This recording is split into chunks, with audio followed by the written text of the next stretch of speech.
And the Shelter boys are back. The original combo, Mark Reddings, Will Schofield for the Shelter SportCast. How are you, Ski? Oh, look at this. You're dressed as if you're off to go to Pipeline and surf. The Pipeline? Well, seriously. I've got board shorts You're board on. shorts and a T-shirt. It's about 23 degrees, but you're ready for summer. I can tell you've already checked out for the rest of the year. That's okay. I'm up and about. I've just recovered after the Melbourne Cup, which was about a week ago, but that takes me a fair while to You've had Brekkie Radio up at 4 o'clock. Nothing better than that alarm. You know that sound at 4:04, and you think to yourself, why am I getting out of bed for this? Well, because you get paid so well, I suppose. Yes. As Great you know, opportunity. as you know in radio. Yes. But anyway, nice to be here. Yes, it's good to have you here, mate. The Julius Marlows have been sorely missed in my eyes. Now, the Southern Riverband boys, of course, our intro music, they are playing their national tour. Tickets are selling very fast down at the Shelter Brewery down in Busselton for December 2. And I officially am on board. I have my tickets. And the Naked Genga, is that his name? Yes, that's right. Seriously, is he naked? So it's a bit of a performance move. I believe he pulls out. He might just get a little bit loose. It's a bit like lose a bit of his clothing. Because I watched a bit of that Woodstock doco on Netflix, and I think it was Red Hot Chili Peppers. One of the guitarists, he just went naked. Flea? I think it was Flea. Was it Flea? Yeah, went naked for the whole performance in front of 2.6 million people. And no, seriously, it was just that. So this is what we're going to see. Could you read the news naked, do you think? I could do it, but it'd be quite off-putting for, as my wife would say, it wouldn't be a very nice sight. Okay, very good. Now, we're going to get through a bit today. We're going to do a bit of a wrap around sport, all things sport, as well as, of course, the T20. Some bad news out of the T20 World Cup, if you haven't seen it. The Aussies, bye-bye. I'm not overly disappointed, to be honest. I actually could give a rat's. No, seriously. T20 cricket, in fact, the T20 World Cup is a bit like, you go to the Royal Show, you have fun, and as soon as you walk out the door, you've almost forgotten about the experience because it is, look, some of the cricket is brilliant, but to be fair, I mean, in terms of World Cups, you think of the World Cup of soccer, which is coming up. FIFA World Cup is massive, and even the Rugby World Cup is big. The T20 World Cup, look, the biggest thing, we'll talk about it, but if India plays Pakistan in the final, which is now possible, that would be, for me, a terrific result. If you want to send us an email, footycast@shelterbrewing.com.au. You can follow us on socials, Shelter FootyCast, to see some highlights of Skeets Julius Marlows, and you can find all of our stuff, tickets. You can buy beer, shelterbrewing.com.au. This is brought to you by Shelter, born and brewed in Busselton. The biggest moment of the round, as we touched on, Netherlands pull off a big upset over South Africa. Yes, Australia lose, but I don't think that's the big moment of the round. The Netherlands beat South Africa to kick them out of the World Cup. That's big. That's huge. And also, of course, Ryan Campbell, one of our own, West Aussie, has been the coach. He's sort of taking a step back after his health scare with the heart attack or the heart issue that he had. And he would have been absolutely delighted as he looks back on his time with the Dutch team and they get across the line against South Africa. Of course, that result opened the way for Pakistan to beat Bangladesh, I think it was, later in the day. And so they get into the top four. And so we've got England, New Zealand, deserve to be there. Pakistan and India, of course, separate sides of the draw here, India and Pakistan. So if they both win their respective semis, back at the MCG, we know that the vibe that crowd, 85, 90. In fact, Zimbabwe yesterday drew 82,000 people. Can you believe that? Well, there was another team involved called India. I think a few of the fans were there to support India. South Africa have had a long history of absolute choking in World Cups, haven't they? I mean, that is an absolute butcher job. A great job by Ryan Campbell and the Netherlands boys. I might say, I was on the Netherlands. Hamish Brayshaw and I spoke about it. We were on Namibia. Namibia get knocked out by the Netherlands, so we shifted to Netherlands. Our boys, the Netherlands, the Dutch, they get it done. That's an absolute butcher job by South Africa. I mean, I thought they might win the competition. That's, for me, mindset of players and nothing else. Like, they are highly skilled, more skilled than the Netherlands team. They've played in more big competitions. They've had the experience. They have everything, and then you can't do it. That's mental application. Yeah, no, you're right. The only thing is with T20 cricket, a bit different to, say, the 50-over format or, say, it was a test match. The vagaries or the unpredictability is just a little bit, the room for errors not so, there can be different results from week to week. So that's the only cop-out I'll give for South Africa. But it's great for the Netherlands. That's why the World Cup exists, in my mind, to get those types of nations, and that'd be huge news back in the Netherlands. Absolutely. I mean, not non-cricket country, obviously, but that'd be a huge result for them. So outstanding stuff, and I guess many ways we look back at Australia and think what they did wrong. End of the day, and there'll be some criticism, and you think Aaron Finch, 35 years of age, captain, probably should call it quits. He's been an outstanding skipper, more than 3,000 runs in T20 internationals, captained the team 76 times, so got a great record. Matthew Wade probably going to bow out as his last. David Warner, pressure on him. All this speculation, all this criticism, Sco. You know how many matches they lost during the tournament? They lost one. They lost one tournament, one game. They only lost one against New Zealand. They got hammered first up, so it was a poor effort. But, of course, that net run rate was smashed in that result. And so, therefore, they had a washout against England. It wasn't a horrendous performance, but they weren't anywhere near their best. So is it just me and clouding my own thoughts, or Australia on the nose, mate? Like, why is the Australian cricket team, in my eyes, on the nose of the public? Like, people that I speak to, the general vibe that I'm getting is people are quite happy. I asked you off the top. Don't really care about the Aussie cricket team not making a World Cup final. I mean, in years gone past, that's not the attitude Australians have had towards the team. So, is it the Langer sacking? Is it the Cummins influence in that, and then his demeanour? Is it the performance? Because there is in my mind, a concerted effort by Aussies to not really give a shit about what the cricket team's doing. Yeah, I think the Australian public have. You know, they used to cop it in the neck because Steve Waugh and the boys used to sledge too much in McGrath. I think the Aussies have had lots of periods over the past 20 years, as good as they've been, that haven't been loved by the public. Now, I think only in WA. I think the Langer effect is only where we sit because of where he's from, etc. I don't think the rest of Australia really gives a damn about that. The Cummins thing's probably had more influence on people's perception as to, mate, you're a cricketer. Go and play cricket. That's your job. Let as I say, the cobblers do the cobbling from a marketing point of view or an advertising point of view. So that's probably the one that's, I think, at least hasn't helped their cause. Look, the whole tournament's been October in Australia. We've had, I know you don't follow cricket, but Duckworth, Lewis, they've been pretty prominent. Yes, and the Stern. Duckworth, Lewis, and Stern. It's actually updated. It's Duckworth, Lewis, Stern system. Is that right? Yeah, good to see you learnt something today, mate. It is. I'm right. I'm correct. Well, where's Stern come from? I'm not sure. Hamish Brayshaw was all over it, I tell you. Well, it's only been declared as the Duckworth, Lewis. Anyway, it's because rain obviously plays such a big part in this tournament. October's not great. But to go back to the Australian perspective, that they don't play another T20 series tournament until next August. So that's why Finch won't be there. That's why Wade won't be there. And they need to make some changes. They had guys like Nathan Ellis, who bowled really well in a warm-up game here at Optus, going back a month or so ago. I saw him and I thought, this kid's surely going to play some matches. Didn't get a game. They stuck to their tried and true of Hazelwood, Cummins and Stark. And then when it came to the crunch, they left Stark out of what was an important game against Afghanistan. Really weird selections. Well, all of this is coaching, and I'm sorry, I'm not West Australian, so maybe I am clouded by the Langer thing. But all those things you've just said are coaching decisions. You know, holding by your senior players, not playing young players, leaving Stark out. They left Smith out to start with, and he's back in the team, and he bats like shit anyway. You've got guys that are ill-disciplined. I didn't watch a lot of their cricket over the tournament. I tuned in for this decider against Afghanistan, right, thinking they need a big run rate in order to jump over England in the table. They're in a great position to start the match. They started well. Warner's batting well. He's a great batsman when he does it. Did you see how he got out? I put it on Twitter, and some people are saying, well, you just got to take the wins and losses in T20 cricket. He fucking faced up opposite-handed and got clean bowled middle stump. It was the most ill-disciplined piece of cricket I've seen. Maybe I haven't been watching enough of it, but how do you flip your bat around? Yeah, face up left. Doesn't look good. It looks ridiculous. I know, mate. but by the same token, when these guys go for the ramp shot or the reverse sweep and it comes off, we applaud. When something that the reverse hit or switch hitting, as it's called, if that doesn't come off, you look like an absolute fool. Yeah, and he looked like a fool. And I think there was numerous moments. The live game I went and saw against Sri Lanka, they fielded poorly. The attitude looked poor. It was like they were just out there to have fun. And we've heard from numerous players in the Australian camp that they're having the most fun they've ever had and they're enjoying their cricket. I'll tell you what's not fun, losing.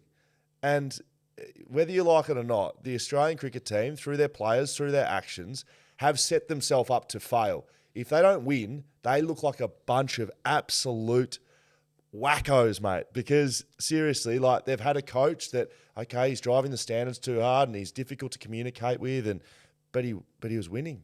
He won the Ashes, won the World Cup, and he changed his ways. And then what, you get rid of him and then you've started to lose. You're going to look like a silly bunch of guys because they've driven that Skeet, the players have. And they're in absolutely their right to. But you need to make sure you stand up and put up if you're going to make those sorts of decisions. Well, the big crunch will come, and I don't care about the T20 World Cup. I don't care about even playing the West Indies this summer. I mean, West Indies, whoop-de-doo. The big task for Australia, for cricket, and this is what we hang our hat on, is next year to go back to England and retain the Ashes. Retain the Ashes over there, which, of course, JL was part of, and they did it by the skin of their teeth, but they did it, yep. and they deserve credit for that. But that's the test. That'll find out whether this team is heading in the right direction. I think we could, if it's just secluded to Western Australia, Pong of the Australian cricket team, if they go over and lose, which is quite possible. It's very hard to win over there. You agree? But people will forget how hard it is to win over there if they lose because people don't like losers. I'm telling you, it's just how it goes. I'd much rather lose a T20 World Cup final than lose the Ashes. For me, as a cricket buff, I reckon that's the top of the pile. So yeah, bit to be done for the Aussies. But again, if we could see India, Pakistan, MCG this Sunday, that would be just. That'd be the pinnacle of two countries. Talk about rivalries. It doesn't get any better than that. People that went to that game to start the tournament, there was 100,000, said it was one of the greatest sporting spectacles atmospheres they've ever been. Just crazy lunatic supporters. And it's awesome. Like, how good. I'd love to see it. Not even drinking half of them. They're just like, just on the best time just high on life. Justin Langer will be on BackChat in 2 weeks' time, by the way. We've sat down with JL last week. Bit to say on a few of the topics I just covered, actually, Scott. Well, you sounded like a bit of a mouthpiece for him just then. Okay, well, you're going to have to tune in and listen to what he has to say about it. If you think I had something to say, wait till you hear what Justin Langer says on BackChat. You are on the Shelter FootyCast. Mark Reddings, Will Schofield. Yeah, let's do a bit of a West Coast wrap, a bit of all things sport here in the West. The Wildcats, they've been on an absolute form losing slump. They finally get the win against the Adelaide 36ers in Adelaide. They win by 5 points. It was a 5-game losing streak. Is it panic stations for Wildcats? After that loss on Friday night, it was. Yeah, they got towed up by the Tasmania Jack Jumpers. I watched that game, and defensively we were terrible. We were beaten on the boards, rebounding. I think it was something like 46-32, and that's the issue defensively. Perth terrible, and they are like. North Melbourne had, Wayne Carey as a one-man band. They used to go, Bryce Cotton, and we'll get to the Adelaide game in a second, but Bryce Cotton is the only guy that's been regularly scoring, and he's been terrific. Luckily against Adelaide, Brady Mannix stood up and hit 25. That's what he's been brought in to do. He's exactly. Import, isn't he? Yeah, so he's been brought in to do a lot of that to help with the heavy lifting. Not convinced about the Cats. They beat Adelaide, who are a bit flaky for mine, and again, comes back to on court, have they got the right chemistry, but off court, administration, is it a happy front office, as they say? I'm not convinced that everything is as rosy as what the owners would like it to be said about the administration, how it's going. And that's only feedback I'm getting from staff members from time to time. Yeah, it's an interesting one because, of course, all over the back page of the paper, you got Hutchie's face on it, and I don't know how much that has an influence on things. I think one thing that does impact it is the success that the Perth Wildcats have had. You're coming off a very high base. So any sort of drop-off suddenly looks like the world's over. I think they've got a good young coach in John Riley. Yes, there's ownership change. There's going to be difficulties moving through that because it's going to be different. I saw a lot of the stuff that's changed on game day. They're angry with that. The Joker and the Thief not played at the right time. Lockie Reed's on pumping them up. I don't know what's going on, but there seems to be, like always, when there's change and you're not winning, that's when it doesn't work. Like, that's when it feels like it's not working. If you're winning and it's like, Joker and the Thief, we should have cut that years ago. Do you know what I mean? So I just think you need to give that whole group some time, whether it be the administration, the ownership, and the players. There's some moving pieces there. Like, you have a new coach, you have a new administration. The problem is they've had 3 new coaches in 12 months, for instance. And look, there's instability there, certainly from the outside. A lot of flack's been thrown at Hutchie. He's a big boy, he can take it. But it does tend to go in sport, and you probably know this in footy, if the administration's sound and solid, say like Geelong, even through the tough times, you just hold firm and things come together. Clubs at St Kilda, as a case in point, instability and all over the shop, the results tend to mirror that sometimes. Yes, so that's why I don't have great fears for the Wildcats. I think, yes, they've changed the administration, but they've got a big enough culture in that group that if they can keep things together, they'll be fine. But they're a mile off the pace at the moment. No, they're a long way off it. Yeah, because like you said, I think the imports aren't really doing what they think they could have. Manak was good on the weekend, has 25, but they'll need more influence from them going forward. What about the soccer, Skeet? Do you follow the soccer much, mate? I do follow a bit. I've just got my hands on some equipment that I've brought from overseas. I'll be able to watch more of it, hopefully. Oh, boy. Okay. Just probably brought back from Bali. Well, who knows what it is. But all I know is if I'll get my wife or someone to try and work it, I'm going to tell you, I'll be watching more of it. Okay. But the EPL is huge, and Arsenal, big match last night against Chelsea. Who's your team in the EPL? If you had to pick a team. Well, I went and saw Man City play a couple of years ago, went to Old Trafford. Bit of a Man United, but I don't have a team. I mean, to be fair, Arsenal would be the club, which I haven't been to watch them play. But I've got a soft spot for them, but not a hard and fast like you. Are you a Piers Morgan type? Big Arsenal fan. I'm no Piers Morgan, but I bloody love Arsenal. And they've had some rough years. Arsene Wenger for a long time. Had them near the top, but they were always touted as they hadn't won a championship since 2001, 2002, basically, where they had the glory days. Yeah. But I tell you what, Cesc Fabregas, who is just an absolute gun of a human being. He has them. Sorry, Mikel Arteta. I don't know where I pulled Cesc Fabregas from. Mikel Arteta. He is the man to lead us to the promised land. We have a young team. We're on top of the league, baby. Like seriously, we beat Chelsea in the derby. Like, see you later. Bye-bye, Chelsea. We sit on top. I'm up and about. Sam Butler, very big Arsenal fan. Yeah, no, true. That's fair enough. Look, Man City obviously is the team that is... And didn't they get out of jail? I think it was against Fulham at the weekend. They're good at that, seriously. Down a man, get the pen, late in the piece, convert it, win. And the other result that I thought was interesting was Mo Salah just with a couple of beautiful strikes. Liverpool just getting the job done. So sounds like you're all over the EPL. Well, I did do breakfast radio at 4 this morning, so I had plenty of time to go through the results, Scully. The Glory, talking about West Coast teams and the Perth Glory, they lose again. They go 4-0 to Melbourne. Bruno Fornaroli is out the door. He debuts for the victory and wins the game for the victory. Scores the last goal of the game in a win for them. So are they in a tough spot? They've got a new coach. They've got a new system. The Perth Glory not winning home games. Yeah. They are coming back. They're a long way behind. We're talking about the Wildcats. They are, dare I say it, just because of results at the moment, they're irrelevant in this sporting landscape because they're playing away from home. They've got one result next to their name, which has been hard work for them. They've played Melbourne City's a super side, but to go down 4-0, have they got the roster? Yeah. No, I don't think so at this stage. And look, Tony Sage has poured his heart and soul into it and his finances, and he comes up and they end up with no venue to play home games until the early part of next year. I think it's Macedonia. Where's Stirling, Macedonia down the road? Is that where they'll be playing? Yeah. Why is that? Because HBF Park unavailable because of renovations, which have been delayed, I think. So, a lot hasn't fallen in their favour. They've got a lot of work to do. And Fornaroli, losing him, now obviously he refused to sit on the bench. Yeah, and that the coach made a stand. Rightfully so, in my opinion. Yeah, you can't have. But mate, in soccer, that's like red rag to a bull. It's like saying they just walk. That's the easy nature of football in this sense. So they can just say, okay, I'm out of here, and they get picked up next minute. I know you're a big fan of this sport, the NFL. Who is your team? Remind me of who your team is. Well, I went and saw the San Francisco 49ers play a few years ago, so I'll probably a bit of a soft spot for them. Never got to see Brady and the Patriots play at their home deck, but I'm not as passionate, to be honest with whoever I've got the having a bet on. I thought so. Well, you'd be doing well if you were betting on my team, the Minnesota Vikings. So how did you end up barracking for Minnesota? When I first started following following NFL, which was a long time ago, Adrian Peterson was drafted into the team. He won Rookie of the Year. Was an absolute juggernaut running back for that team.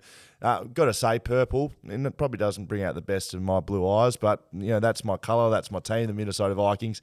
They've had some up and down years. Brett Favre one year, he was in a prelim effectively and just they did this wheel route, threw it away, threw an interception, absolutely butchered it up. We were in field goal range. Anyway, not that I've hung on to that. That was about 2009. They are sitting second in the NFC. The Philadelphia Eagles are undefeated, 8-0. Minnesota sits 7-1.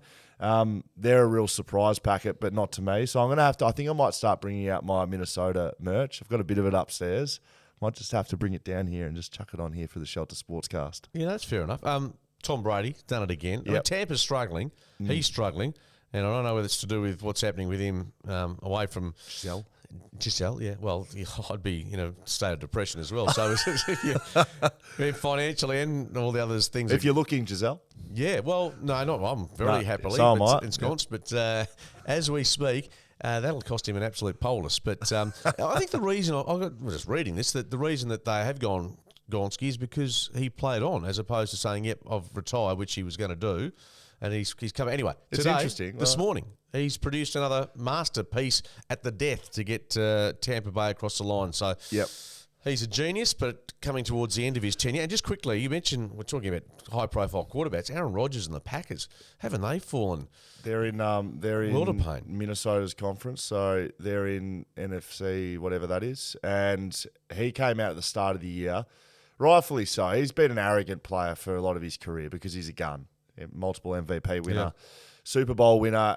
He gets it done. So he usually can talk the talk because he walks the walk. But they've been poor. They got rid of their key wide receiver, Devontae Adams, at the start of the year. He went to the Vegas Raiders, and I just couldn't be happier because they're a massive rival of the Minnesota Vikings to see that Aaron Rodgers. I would be surprised if Rodgers either asked for or was traded at the end of this season. They don't have any. They've got a great quarterback, but they don't have any wide receivers. So I don't really understand the move of getting rid of Adams, but that's what they've done at the bottom of the table now. So bad luck. Yep. Let's get into the rest of the round. An AFLW quick run through. Melbourne defeat Adelaide by 21 points to move into a home prelim. Brisbane do the same to Richmond for another home prelim, so they'll be laying in wait to North Melbourne defeat Geelong by 2.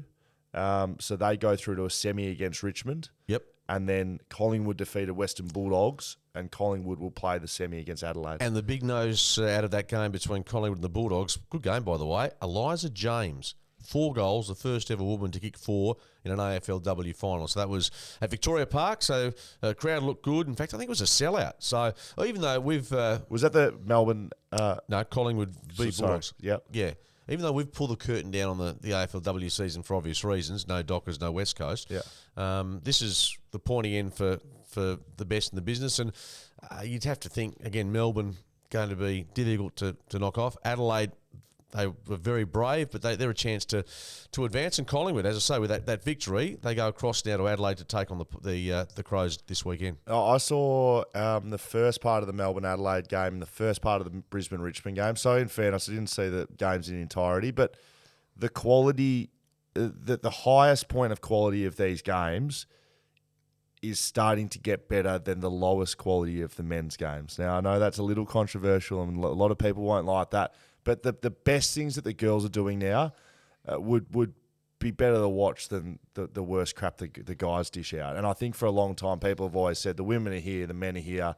There's a far difference. I think the best of the best are now starting to match it with lower level men's games. You're talking AFL? Yeah, AFL. Yeah, like some of the crap that I saw dished out in the men's games this year, I would happily sit and watch the women's game over it. What I saw in the first part of these finals, absolutely, and they're the best teams. Like so, West Coast this year, Freo this year, in the women's weren't good, and some of their footy was really hard to watch. Like it was unwatchable. Definitely. But the best, I think it's getting right up there as a really enjoyable product. Yeah, I wouldn't go that far, and that's fine. Comparing the blokes with the women in that sense. Like, to be honest, I call a lot of Colts footy. I actually love calling the Colts footy because you get to see the next guy come through, whether it's Neil Erasmus, Matt Johnson, etc., and that to me is pure. The women's football. Do you call any women's football? Not trying to. I've called I called the Waffle W Grand Final. The only way that I started enjoying it was calling more of it and watching more of it. Yeah, you have to. It's easier to sit back, take pot shots without having watched it. And to be honest with you, there have been some Waffle W games that I've looked and gone, geez, this is hard watching. It is hard watching. And the same with AFLW. And we're going to get those moments pretty regularly while we've got so many teams and while the sport is developing. So I think patience required. I wouldn't go as far as you were saying that their best is as good as some of the worst in the men's to watch or enjoyment factor. But yeah, it's interesting. If that's the way you see it, that's a real tick for where the competition is heading. Absolutely. Now, the T20 World Cup, we did miss a few results. You spoke to Hoggy last week. New Zealand defeat Ireland by 35 runs. They locked their way into the finals, of course, as we speak about that. Australia defeat Afghanistan by 4 runs, but we know now that doesn't get the job done. Were you surprised at how far Afghanistan pushed Australia? I mean, they're a good side. Rashid Khan's a gun. Rashid Khan is just a superstar, just an outstanding spin bowler, and then with the bat late in the piece, he did all he could.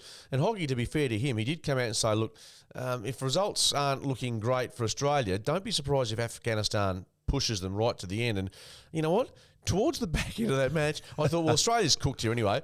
I hope Afghanistan. This is where we sit, as you said about the Australians. Yeah. I don't dislike the Australian team, but the fairy tale of Afghanistan getting a result would have been catastrophic from an Australian perspective for what it means for their reputation. But just for the tournament, would have been nice. But yeah, the Aussies. Look, let's go through their list very briefly. Marcus Stoinis, probably the best of the batters. Glenn Maxwell had some good moments. Dave Warner had some starts but didn't go on with it. Finchy, I think he was still in the top 3-4 run getters for Australia, but just slow and just couldn't hit it off the square. Mitch Marsh, yeah. It was okay in this game, 45 or 30. Yeah, he was a good performer, but again, there wasn't a lot of consistency from the Australian batters. No. Matthew Wade didn't see a lot of the time at the crease because of opportunities, so he struggled. And our bowlers, Cummins struggled in this game. Richardson really struggled after coming in late. I think went for 48 from his 4 overs. So that's a genius coaching move, isn't it? Yeah, Mitch Stark didn't play. End of the day, I think Zampa stands clearly as our best T20 bowler, and he's a spinner. I was surprised Ashton Agar didn't get another run during the tournament. He took one for 24 early on in the piece here in Perth. But yeah, the Aussies, I think, a bit too much of the sameness, which we didn't see some of those emerging players come into the side that could have. As you said, they will with absolutely. Upcoming Big Bash. It'll be a big season for the Big Bash because it'll almost be a bit of a, not that just the home series and home tournament's a finder, but if you play well in this series, you'd think that with some of these players coming out, there's some spots up for the grabs. Absolutely. And T20 Big Bash form translates into IPL form, which translates into cha-ching. Yes, there'll be some dollars on the line for the boys. But as we've spoken about, maybe results should start to become a bit more preferable to some of these blokes rather than just cashing in the big dollars and worrying about how many solar panels you have on top of your house. Pat Cummins. I wonder how many he does have. I wonder how many Pat Cummins. I wonder how he got from Adelaide back to. Do you reckon he walked Sydney with bare feet? Don't think so. Saturday, England defeat Sri Lanka by 4 wickets. Ben Stokes. Yeah. Well, this one, Ben Stokes is an Australian dream killer, and he does it again. England needed to lose to Sri Lanka for us to make the World Cup finals. And look, Josh Butler, Alex Hales got him off to a dream start. They're only chasing, 140 odd. So it was never really going to be a problem for them. And Asanka with 67 was good for Sri Lanka. And look, the English, they still haven't played at their optimum just yet. They've got, of course, India on Thursday in Adelaide. That's a huge contest. And dare I say it, although we've got so many English in living in Australia, they'll be outnumbered at the Adelaide Oval. Yeah. The Indians will come from everywhere. Seriously, Mumbai flights. You just imagine going, anyone in Melbourne who barracks for India, they'll be driving. Imagine the car, the highway. Well, I can't remember what it's called. It's not a long drive. It's 8 hours. It's not that far. Jump in the car. Get in there. If you're in Melbourne, Indian, the flags. I love them, man. We're not taking the mickey here. We just admire their passion because they live and breathe, except for the bloke that opened up Virat Kohli's gear. Well, he lives and breathes it, in fairness. He loves it. Loves it a bit too much. Oh, yeah. So the Indians, England, Thursday, massive. Who wins that? Well, again, I'm hoping for the India-Pakistan dream. But so I think India's probably best is still good enough to win. Yep, I'll be with you. That's a surprise, isn't it? We don't usually tip the same people. No, we don't. Sunday, Netherlands defeat South Africa. We've spoken about this game. South Africa bundled out of the competition. Choke. See you later, South Africa. Pakistan defeat Bangladesh in effectively a knockout game. It was whoever wins goes through. Yeah, exactly. And Afridi, the fast bowler for Pakistan, took 4 for 22. Yeah. It's amazing the vibe from Pakistan as soon as they knew the result of the other game. You just go from there to there, and they played accordingly. So, and that might just be the little bit of luck they need because they've had they lost to India by 2 runs in that first game. It was disastrous last over. They did a lot right. So if they get back to a final and take on India, they'll have some positive feedback on that front. So yeah, Barber's the player that at the top of the order hasn't really been able to get going for them. If he does, then Pakistan becomes a live chance. But a good result for them. India, as we said, defeating Zimbabwe by 71 runs in front of 82,000 fans. They'd already qualified for the semi-final, so it was just transmission resumed for the Indians. So Wednesday, 9th of November, New Zealand play Pakistan at the SCG, which hopefully that'll be... Weather's okay. Yes, yeah, good. I've had a look at the forecast. We don't want Duckworth, Lewis, Stern getting involved in that one. I've got to find out who Stern's first name is. And then Thursday, what's the other two? Wait, no, so is the person's name Duckworth Lewis? No, I think Duckworth and Lewis are 2 separate people. Well, what are their first names? Why do you need to know Stern's first name? But he's come from nowhere. Can you find these things out for us, Dan? I follow cricket quite strenuously, but Duckworth, Lewis, Stern has never been in the vocabulary. You watch, Dan will come up with this, and then we'll find out their first name. So Thursday, England play India, as you said, at the... England... That's at the Adelaide Oval. I think it is. England, yep. Yes. And the first game's at the SCG. And by the way, forecast for both those 2 games is terrific. That's good. And the forecast for Sunday is shite. Do they have a backup game for the final? You can't be deciding the final by Duckworth Lewis. You cannot. Good call. I don't know. It's a Sunday afternoon, 4 o'clock our time, MCG. I've had a look at the Melbourne forecast. And, it was 13 degrees when I was there for the Cup, so it was like being there in the middle of winter. It's not great. There's 6 to 20 mils forecast. Mate, you cannot decide a World Cup by weather. Well, it is. Well, that's what happens, unfortunately. So that's Sunday, and Dan's got some information coming through. Yeah, so here we go. Frank Duckworth. There we go. Frank. Tony Lewis, not to be confused with former cricketer Tony Lewis, is a different one. Okay. And then Professor Stephen Stern became the custodian of the method, and it was renamed to its current title in November 2014. So you're behind. Well off no the one's pace. ever called it. You're well off the 2014, pace. no one's ever called it Duckworth Lewis Stern. 8 years You ago. know they haven't. Wikipedia says so. The custodian, Stephen. Custodian. He's a professor. He's a peanut. Seriously. He can't. Well, I don't know him, but he can't. He's never been in the title. It's like having a song just renamed.